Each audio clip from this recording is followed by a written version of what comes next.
दोस्तों, आप देख रहे हैं जनता की आवाज़ 007। हमारी वीडियो आगे भी आपको बहुत कुछ बताएगी।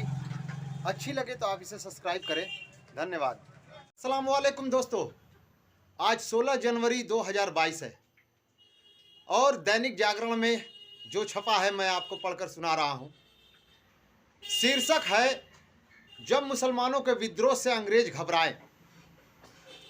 आगे लिखा हुआ है, भारत की स्वाधीनता में सभी हिंदुस्तानियों ने पूरी शक्ति के साथ संघर्ष किया है तथा अद्वितीय बलिदान देकर देशभक्ति का इतिहास रचा है। इसमें मुसलमानों का योगदान हमारे इतिहास का उज्जवल अध्याय है। इतिहास साक्षी है कि टीपू सुल्तान के अंग्रेज का कितना बड़ा खतरा समझते थे। तभी तो ब्रिटिश कमांडर जनरल हार्ट ने टीपू सुल्तान के मरते ही नारा लगाया था, अब हिंदुस्तान हमारा है, अब हिंदुस्तान हमारा है। इसी तरह अंतिम मुगल बादशाह बहादुर शाह जफर युद्ध और साधनहीन थे, मगर 1857 की क्रांति का प्रतीक बने। इस युद्ध में आम जनता ने चढ़ बढ़कर हिस्सा लिया।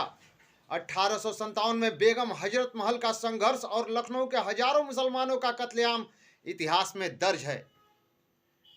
दरअसल मुसलमानों को अपना वास्तविक शत्रु मानते थे अंग्रेज। 1857 के संघर्ष को अंग्रेजों ने इस्लामी विद्रोह का नाम दिया था। 1883 में देवबंद के मदरसे से मौलाना राशिद अहमद गंगोही और अलीगढ़ के मौलाना लुत्फुल्लाह ने भारत के मुसलमानों का नाम फतवा जारी कर दिया था कि वे अंग्रेज का साथ दें। इसके प्रभाव में लाखों मुसलमान स्वाधीनता आंदोलन में कूद पड़े। स्वाधीनता के इतिहास में 1863 में हुआ बिहार का वहाबी आंदोलन भी अत्यंत महत्वपूर्ण था। इसका प्रभाव यह था कि इसमें शामिल हजारों मुसलमानों को फांसी और काला पानी की सजा दी गई। 1912 में अंग्रेजी साम्राज्य ने तुर्की से इस्लामी खिलाफत का अंत कर दिया, जिसके विरोध में पूरे भारत के मुसलमानों में बेचैनी फैल गई। तुर्की की खिलाफत के समर्थन में मौलाना अब्दुल मोहम्मद जौहर, मौलाना अब्दुल कलाम आज़ाद और मौलाना जफर अली खां जैसे विद्वान नेता और पत्रकार आगे आए और खिलाफत आंदोलन का सारे देश में फैल गया। महात्मा गांधी ने भी इनका पूरा समर्थन किया। उनकी यही नीति हिंदुओं और मुसलमानों के साथ लेकर के अंग्रेजों के विरुद्ध एकजुट करने का सहायक सिद्ध हुई। मौलाना मोहम्मद अली जौहर ने ही गांधी जी को महात्मा की उपाधि दी थी।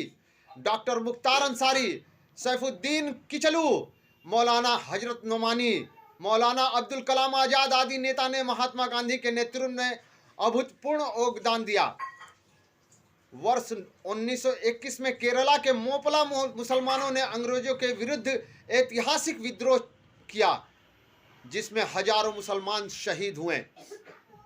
भारत छोड़ो आंदोलन, सविनय अवज्ञा आंदोलन, असहयोग आंदोलन या रोलोट एक्ट के विरुद्ध संघर्ष हर जगह मुसलमानों और आम मुस्लिम जनता के द्वारा किया गया योगदान को वर्णित किए जाती।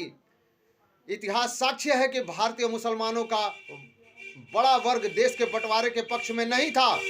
दारुल उलूम देवबंद और उलमा मुसलमान नेता बंटवारे के सख्त खिलाफ थे, लेकिन दुर्भाग्यपूर्ण से बंटवारा हुआ।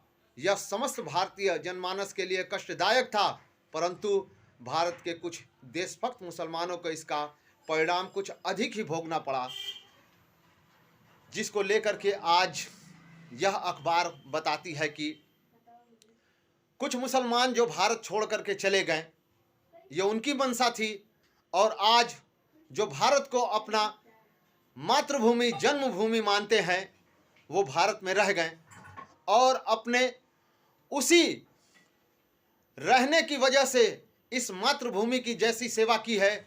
आपने देखा कि उनमें बहुत से मुसलमान जैसे अब्दुल कलाम आज़ाद, जैसे वीर अब्दुल हमीद, ये सब अपने जानों का बलिदान करके इस भारत की सेवा में समर्पित हुए।